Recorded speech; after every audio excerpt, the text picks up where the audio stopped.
to. Is Conor still fighting? Oh man, that's a funny story. So Conor has been betrothed to fight Michael Chandler for like 3 years almost now, and Chandler has been waiting in the wings, not fighting at the end of his own career, waiting on the big dance because it's it's 10 times the pay or something like that if he's getting pay-per-view points. And Conor has just pushed it and pushed it and pushed it, and then they were supposed to fight earlier this year, and Conor broke his toe or something like that, right? Yeah, Conor broke his toe, and like the thing was supposedly pushed till maybe a December card or an October card, but it's weird because these things are already set up. And then Chandler tweeted, "Guys, I guess I gotta finally admit it. It's not happening." Seriously? Yeah. And then Conor replies, "Oh yeah? Sounds good to me. Hey, Tony Ferguson, you want to find out who the real BMF is?" And it's like, oh, poor Chandler. He didn't think he'd do that. He thought it'd be like, "It's not over yet. I'm coming for you," and like hype the fight, I'm sure. The last I saw Conor at Sturgis, the big motorcycle rally, I think they had a fight promotion there, and he was there. So gay, dude. It wasn't a good look. He's wearing black pants, no shirt, and he's got like a leather vest on, and he went full shaved head, full shaved face, and he's like vibing out, clearly on at least a lot of alcohol. And there's this short little girl who's like not a little girl. There's like a dirty whore who's like 5 foot nothing, and she's like looking at him. And this is from like off from an angle. Somebody's like filming them. This is so good. Oh, I did see this. Oh, it's so good. Oh, it's a little cringy. She's just like, "Hey there." She's like shaking that ass, and he kind of goes, "All right, I'm gonna just look off to my left and move." I didn't think this was real. I thought that was fake, dude. Thought they deep faked a little fella in there, and I thought it was just a random guy like that looked like it. It's Conor McGregor. Holy shit, Conor. It's him. Yeah.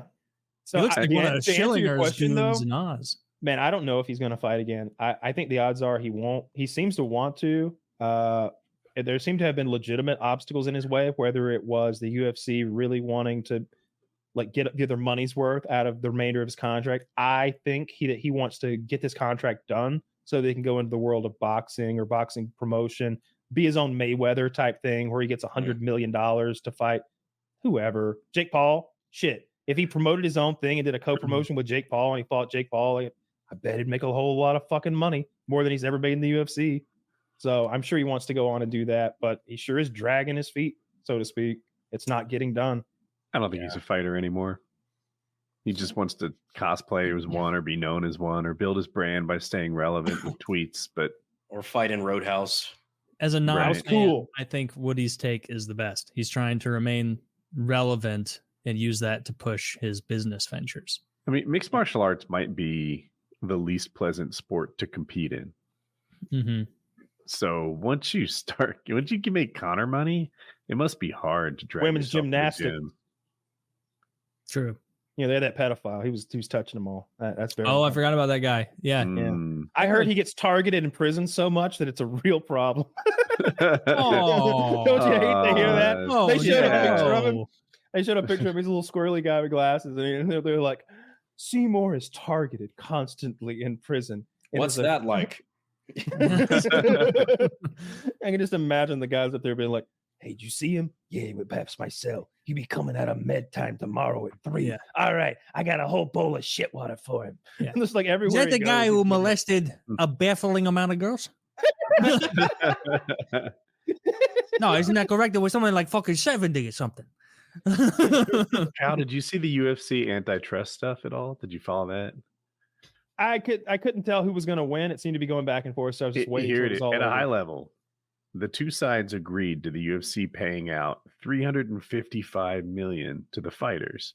Woo! Really? That's the start of it. Because when the judge saw the results of arbitration, he threw it out. He said, "This is so fucking low. You're taking advantage of these stupid fighters. They want come more. Back with a real number." Yeah, and they're predicting it's closer to $1 billion. Well, that's fucked up. That judge went to high school with Dana White. I think you have it backwards because the fighters are the ones who are going to get all that money. Unless you're telling me something I don't know. What I'm saying is they went to high school with Dana White. Maybe he's got something personal.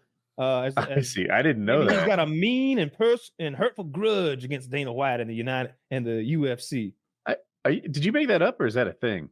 This is kind of like the wheel of cheese. Like I absorb things throughout the week, and I refuse to fact check. And I just and that's kind of what I do on Thursday nights here with you guys. I fact check some of the stuff I went through the week. I know you guys will get to Googling right away. It's the Charlie Day. Wild card, bitches.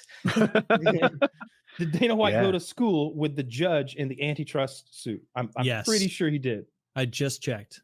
Did he? No, I didn't check. God damn. So it's interesting. I wonder how that impacts the UFC, if at all. Right? Is $1 billion a lot to them or not? No. I think that's what they make a year. I think it's like a year's income. That's the impact. Yeah, but we're gonna stretch it. I'm getting to the point now where it feels personal. You know, I went to high school with this judge. Me and Lorenzo, we went to high school with him. I don't know what me and Lorenzo did to him in high school, but this seems very, very personal. Dana White on the antitrust judge. Nailed it. Wheels of cheese. You're on a roll. I had no idea. I don't know how that impacts name and anything. muse right here, folks. Almost nailed it too on the UFC netted an annual revenue total of 1.3 billion. Not bad. They're making more every year. It's a well-run business. They don't have to pay, but only 1 billion in profits because they have to pay the fighters. Probably, I bet their profits are crazy high. I bet their operating costs are. That was net 1.3 billion net. Oh my god. Oh, that was net. Oh yeah. Wow. Oh wow. I thought that was sales. That's pretty awesome. Yeah. No, go ahead. I'm a dick because I don't like the fighters getting rich. We see what happens. It happened to Conor. As soon as you put money in their pockets, they retire. I don't want to pay them fight. Yeah, so I want them to get Woody's a fan of one of those Mandingo fights. Hey, grab that hammer, boy. Grab it up. And I don't want other leagues. Some people are like, oh, it sucks that there's only the UFC. There's nowhere else they can go and really get paid. And I'm like, really? Do you want it back in the old days when you had Chuck Liddell's the best over here and Wanderlei Silva is the best over there, and you don't know how they do against each other? Where the best fighters, the most interesting fighters, don't fight each other because they're in different leagues?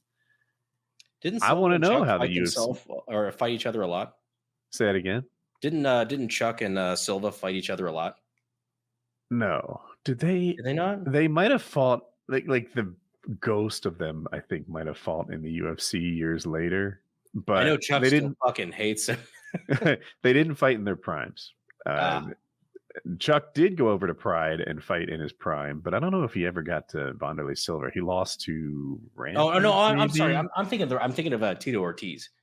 Yeah, they fought a lot. I was totally making. They were both in the UFC. Yeah. I'm worried the UFC is going to become like Disney, where there's just so many brown people that I'm not a fan anymore. I'm worried that Khabib and those Russian Muslims are gonna all become champions of the world in every fucking weight class, and that's all there's going to be. There's always another Nurmagomedov. They got Nurmagomedovs growing off of trees over there, boys. It's crazy. Kyle, what if Putin locks them up? They can't compete if they're all locked up. They're in fucking like oil land now. They all found. I thought Putin locked some of them up. It's the only money-making venture in Chechnya. He got the terrorists. He got the ones who were actually making bombs. There was like one terrorist who trained at his gym like one time. He wasn't part of the team or anything. It wasn't like he was a regular there. But he visited his gym, and now they're like trying to act like Khabib is part of it. Yeah, I'm a Khabib fan. Allahu Akbar, Woody. That's what they're calling him. Woody's explanation makes sense. Yeah, that's why stand for the troops everything's or the flag. Yeah, I'm not saying it, but the comments certainly are. Yeah, I'm not saying it, but the subreddit is. I'd never say it. But yeah, Kyle, it's crazy to me there hasn't been an antidote invented for that style of fighting. These guys who are grapplers who just grab you by the ankles and like an anaconda work their way up, and you know what it is though. There is, and guys that try to come with purely that get knocked the fuck out or they eat knees. It's when they clearly are working to be relentless with it, and the fact that at the end of every round you get a whole nother fight. It's 3 fights, and if you don't knock that guy out and get him out of there, he gets 3 chances to drag your ass to the floor. The ones that don't have hands though, that can't make him respect that takedown, get knocked the fuck out though. Like if you look at Khabib and you look at Islam, they got really good fucking hands, like top tier, like not as good. I don't think as good as Conor, or like the best boxers or the Holloways, but good fucking hands. He outboxed Poirier and then choked him the fuck unconscious.